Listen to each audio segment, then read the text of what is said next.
Sabi po ng PNP, wala silang information sa pagbabanta sa inyong buhay.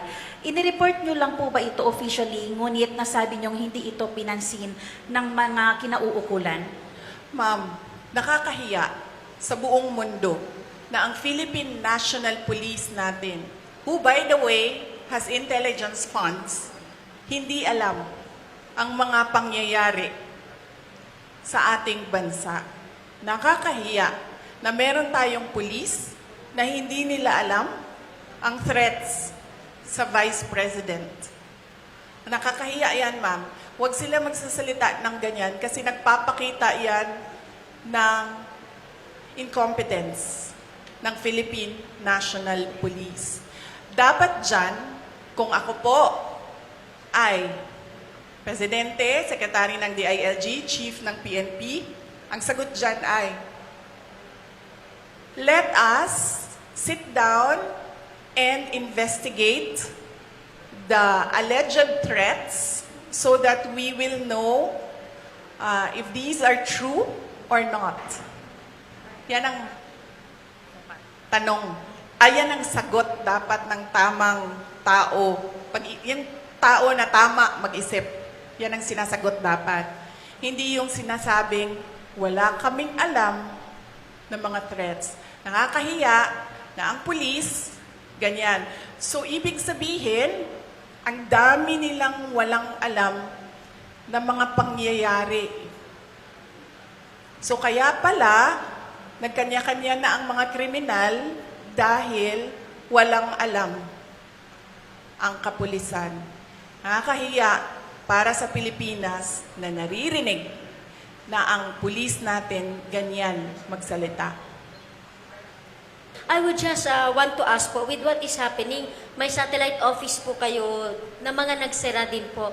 No? So dito, ang satellite office nyo, hindi nagsiservisyo sa Zamboanga lang, pati sa Basilan, Sulu, and Tawi-Tawi.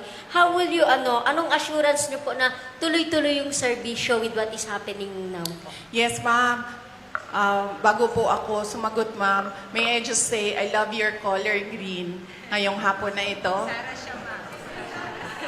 Yes, ma'am. Halatang-halata naman, ma'am. Oo. Wag, ma'am, kasi suspended ka na kaagad bukas, ma'am. Wag ka po mag-green. Suspended ka na bukas, ma'am. Sandali. Okay. Yes. Nagpapasalamat ako dahil nakapunta ako ng Zamboanga City ngayong araw na ito. At in person yung meeting namin ng satellite office lead sa Western Mindanao. Kasi papunta kaming, there's about 40 minutes papunta doon sa Isabela City. So, 40 minutes papunta, nag-meeting kami. 40 minutes pabalik, nag-meeting kami. So, masaya ako dahil nagawa namin yon in person. Ang hirap din kasi talaga mag-meeting pag Zoom eh. At napag-usapan namin ni Mr. Mike Saavedra na malaki kasi renta malaki din kasi itong building na ito, malaki din ang renta dito, ma'am. Ang gagawin namin, lilipat kami sa mas maliit na lugar, mas mababa yung renta.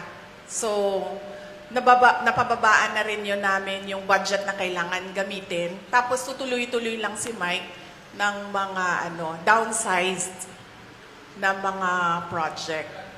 So, yun ang plans namin for Western Mindanao Satellite Office. Papaliitin namin, ma'am. Tsaka maghahanap kami ng mas mababang renta.